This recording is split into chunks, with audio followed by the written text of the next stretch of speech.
welcome to the Woven Light Conversation podcast, whatever you want to call it. This is where I'm going to weave together stories and medicine and magic. It's very hard for me to pick a topic. So I thought, why not pick them all? And I dedicate this one to L and C. I don't have permission to give their names, but it is dedicated to the woman who gave me the inspiration to weave together different elements of what is authentic to me. And so this first conversation is adventure into what is being my authentic self, what is weaving a life together, and it will be the jumping off point for many, many other conversations. Life is a tapestry. If you think about all your people, experiences, places, travels, school, education, headlines, social media, colors, clothing, food, supplementation, medicine, hospital trips, babies, children, spouses, lovers, tears, joy, accidents, lessons, all of it is a weaving together. And the whole idea is that we are pulling together so many different elements as we create this life. So what is an authentic life? I think there's I feel like that's a simplification. You're going to find that as I share more of my internal knowing, as I share more of what I've learned over the course of life and what my guides tell me, is that we label things to try to make them make sense in our mind, but in doing so, we shrink them. We make them smaller than they could possibly be. And that means that by doing so, we have limited their possibility. But we live in this universe of infinite possibility. I don't want to go too deep in too fast. Let me rewind a little bit. An authentic self is someone who I don't think it's one thing. I used to think it was one thing, like I'm going to be my authentic self, right? I'm going to be this, and I'm going to be this for the rest of my life. And I now know that it's not this for one thing for an entire lifetime. It is the thing, the feeling, the emotion, the clothing, the experience, the laughter, the tears, all of it in this moment. And from moment to moment, it shifts a little bit. But at the core of it, at the root of it, is to be connected with who you are and who you're emerging to become, and what lights you up and what brings you joy and what feeds your soul and what nurtures you. So I first want to attempt to dispel a myth that by being your authentic self, it means you're going to choose something and you're going to be that for the rest of your life, because that is not the case. It certainly is not the case for me. I think that's why I chose so many different prints and patterns as I created the image you see behind me. If you're seeing this on YouTube, you'll see an image behind me. And it is also going to be on my website as I launch those elements of a blog. And you're going to see that there's a whole lot of different things. And I even have print and color on my own person as a woven tapestry, because it's not one thing. It's never one color. So let's explore this a little bit further. And I want to tell a story. As I met L and C just a week ago, I noticed something about them, that they were very unique in their style. His hair was wild and curly. Hers was braided, and she had on these awesome aviator glasses. And it was a very chill, relaxed, comfortable conversation. And I felt very much like I could speak what I felt and what I thought. And it was an authentic moment. I didn't filter myself. I didn't shift what I was saying to some perceived reaction that that they were having. What I thought pretty much came out. Now, I am conscious of people's reactions. I am aware of that because it's never my intent to make people uncomfortable if I can avoid it. However, I no longer filter myself. I no longer shrink myself to fit what I maybe mistakenly perceive as being approved by them, by being accepted by them. The filter is by choice and it pleases me to filter. It makes me happy to filter.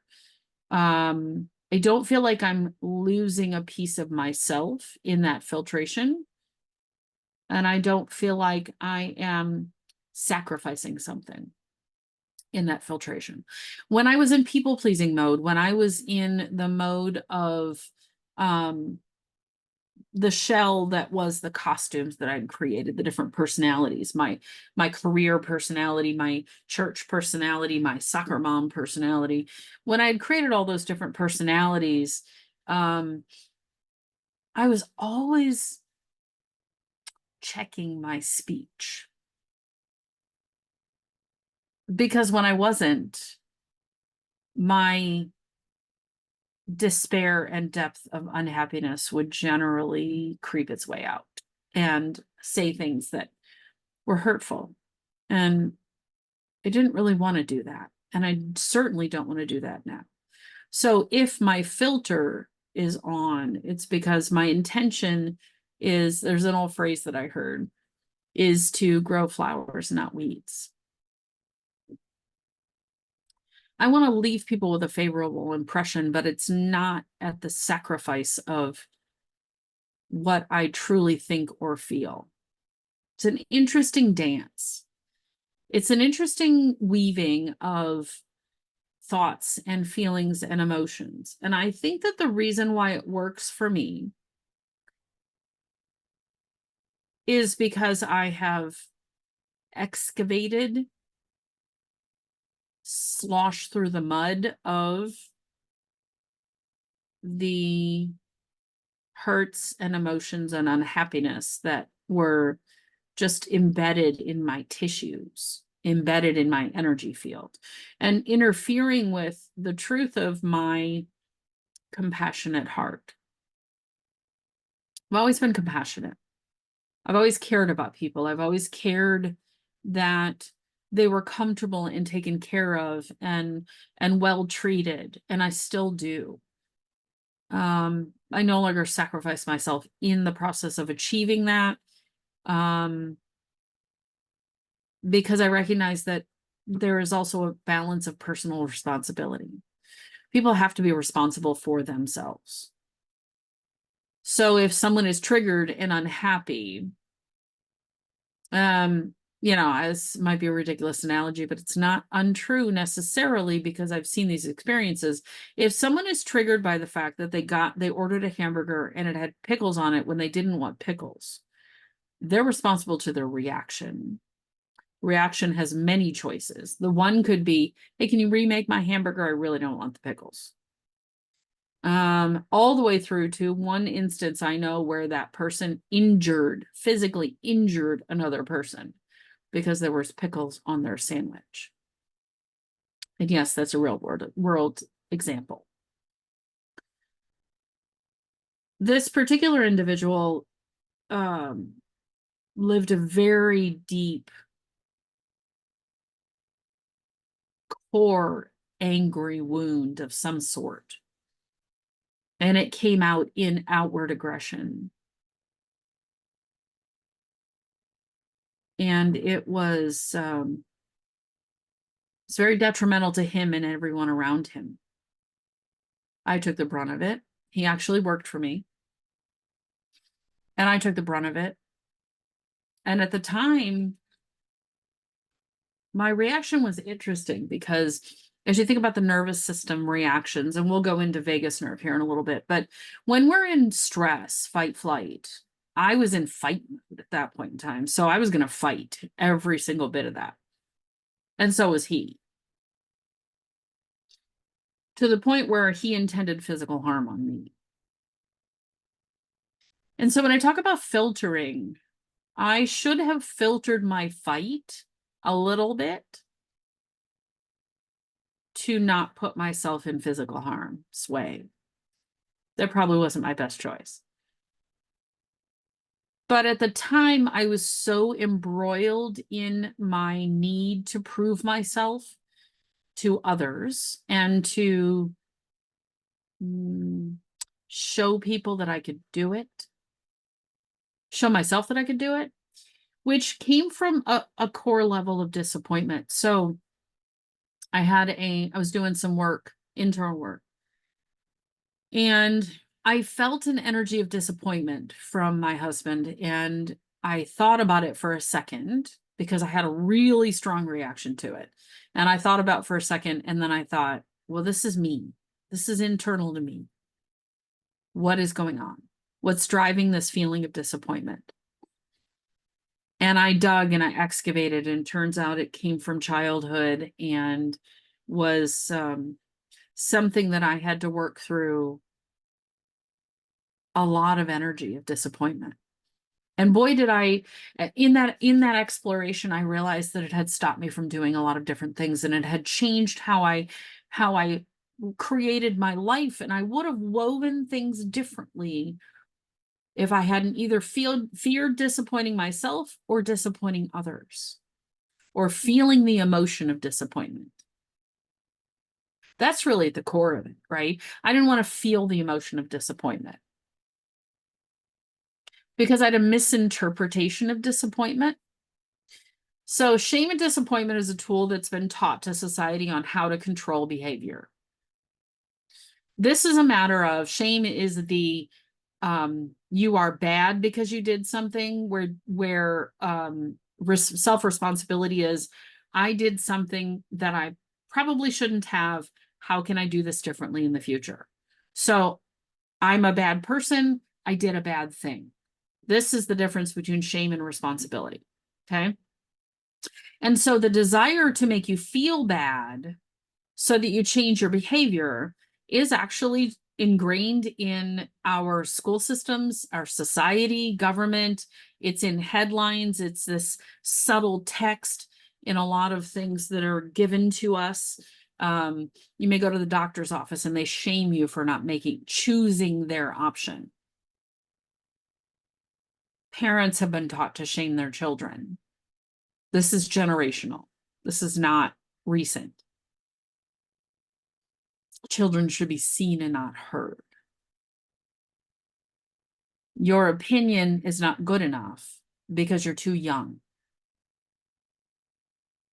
Why did you spill that?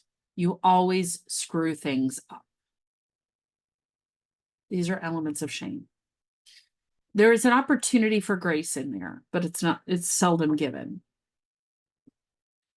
So we have a dialogue within that is either of shame or self-responsibility. And the difference is, I did that thing. I made that decision. I wish I hadn't made that decision. Or I wish I hadn't done it that way. How can I do it differently in the future? How do I take responsibility for my choices and my actions? How do I filter what I'm going to say? Will it grow weeds or fruit? Does it need to be said? Does it need to be said? Because I feel like when we're in this internal turmoil, we feel like we need to be heard. and will say a whole lot of things in an attempt to be heard, in an attempt to be salacious or get attention or whatever it is, when really what we want is deeply to be heard. And the first person that you need to, that you should have hear you is you. That's the first person you should be listening to, and the first person that should listen to you. Because within you is this really deep knowledge base, which is connected to a divine creator that I heard recently was called the Weaver. And I just love that.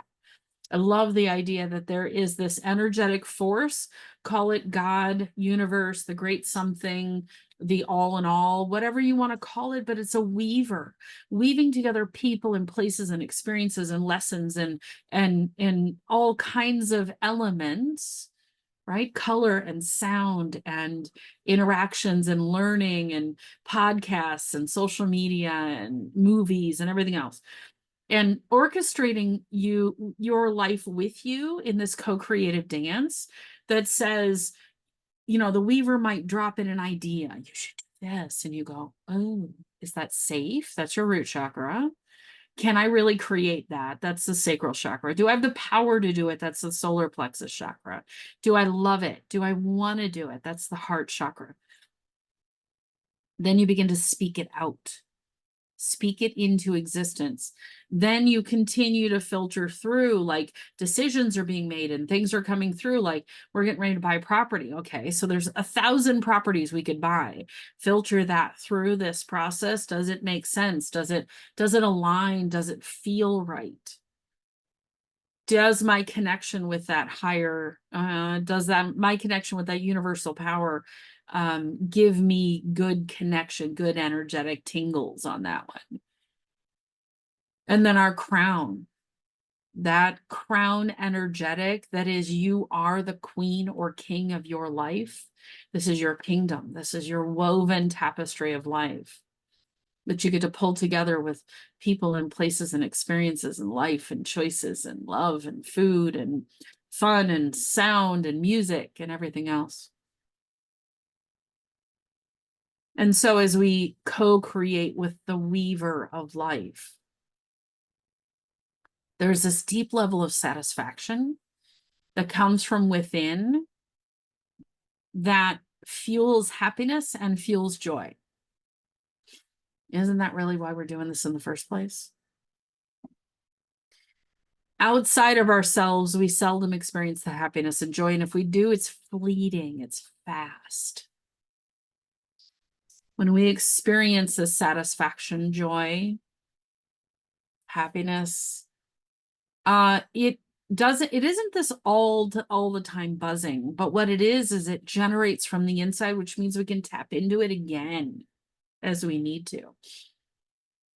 As we're like, ooh, this has been a tough day. Like I had a tough couple of hours. Let me settle back into my energy. Let me tap into myself. Let me find that place of satisfaction and happiness. Let me excavate it. Let's bring that energy up and let me fill my field with it. Fill my aura with it. So be your authentic self, moment to moment to moment. This will be an exploration of many different topics. I will attempt to put together an explanation of where I operate from, what fuels my knowledge and my life and my joy, what I believe magic is, what I believe manifestation is. And my whole intention is to continue to plant seeds. And it's up to you to water them. It's up to you to feed and nourish yourself. So I'm offering this to you as a gift of love.